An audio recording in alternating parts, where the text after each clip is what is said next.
The famous American author Will Durant wrote about Indian civilization in his book, The Story of Civilization, that India has sent many gifts to the West. India has discovered so many things and has invented so much that has changed the world we live in completely. This episode at number 10, numeral system. Many of us do not realize that the numeral system we use today has come from India. Most people think that the numeral system that we are using today is Arabic. But when Arabs came to India, they acquired the Indian mathematical concepts and shared them with the West. Now, the Indian numeral system broke the complex Roman system used back then. And not just a numeral system, many mathematical principles originated in India. Albert Einstein even once said, "We owe a lot to the Indians who taught us how to count. Any scientific discovery would not have been possible without it." Number 9 leads us to carburized steel. So everybody knows that India is one of the best steel producers. Well, not everybody, just a lot of people. And the Indian wood steel is legendary. Many great civilizations like ancient Greece and ancient Rome were very surprised by this. Now, it was even sent as a gift to Alexander the Great by King Porus. He selected the steel over gold and silver. High quality steel is still a major raw material in the present age. Even today, India is the world leader in the production of high quality steel. Number 8 brings us to the Hindu influence on Western philosophy. India and Hinduism has influenced ancient Greek as well as Rome. Other than technology, town planning, and statecraft, Greeks sought new ideas and thoughts in the Vedic scriptures and even learned their trades in the universities of India like Taxila and Nalanda. The Greek philosophers, they play a prominent role in shaping the core of Western philosophy, and the Indian philosophers are considered to be the foundation of modern philosophies. Voltaire even once said, "The Greeks before the time of Pythagoreans traveled to India for instruction." In at the number 7 spot, we have cotton textiles. Indians were the first ones to use cotton textiles for clothing. It is a revolutionary contribution to the world. Now, back in the day, only animal skin was used by the Greeks, and at the time when Alexander the Great was conquering the world, Greeks found the cotton industry over in India. It was the first time that they used Indian garments. And now, Western Europeans may argue with this one a little bit, but the truth is what we have achieved today is because of the knowledge gained from high quality textile production and trading through India. Next up, in the number 6 spot, we have democracy. All over the world, the Greek Republic of Athens is always regarded as the oldest non-tribal organized democracy. But historians know the reality that the actual oldest democracy is the ancient Indian Republic of Vaishali. It dates back to 600 BCE, which is around 100 years before the institution of Athenian democracy. The most ancient form of Indian democracy is Panchayat, which means assembly of 5, in which 5 leaders combined to govern the society. The Indian system dates back more than 3,000 years ago.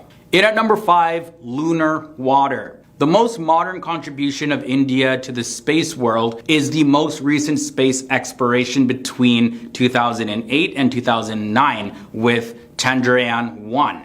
And this detected the presence of lunar water. The exploration was done before NASA's moon mineralogy mapper, and the director of NASA, Jim Green, he even said this, and I quote, "We want to thank ISRO, or the Indian Space Research Organization, for making the discovery possible. Till now, it was thought that moon is a dry surface with a lot of rocks." Number 4 brings us to quantum statistics. Many European scientists, they have turned to Vedas for inspiration. Arthur Schopenhauer has declared the Upanishad, which are Sanskrit texts of Hindu philosophy, as the most satisfying and elevating reading in the entire world. Many European scientists are students of advanced Upanishads, and the Bengali scientist Satyendra Nath Bose, he provided the foundations for quantum statistics. Now, although the Nobel Prize was awarded to German and US scientists, well, he's still greatly known for the God particle and the Higgs boson particle. Mathematician Peter Johnstone has said that gravitation was known to Indians even before the birth of Newton. Also, blood circulation was discovered originally by Indians. From there, we look at wireless communication. In the year 1985, Jagadish Chandra Bose, also known as J.C. Bose, an Indian scientist, he demonstrated the first use of radio technology. But 2 years later, Guglielmo Marconi demonstrated it and also won the Nobel Prize for it. Now, in the Daily Chronicle in England in 1896, a piece was written that said, and I quote, "The inventor, J.C. Bose, has transmitted signals to a distance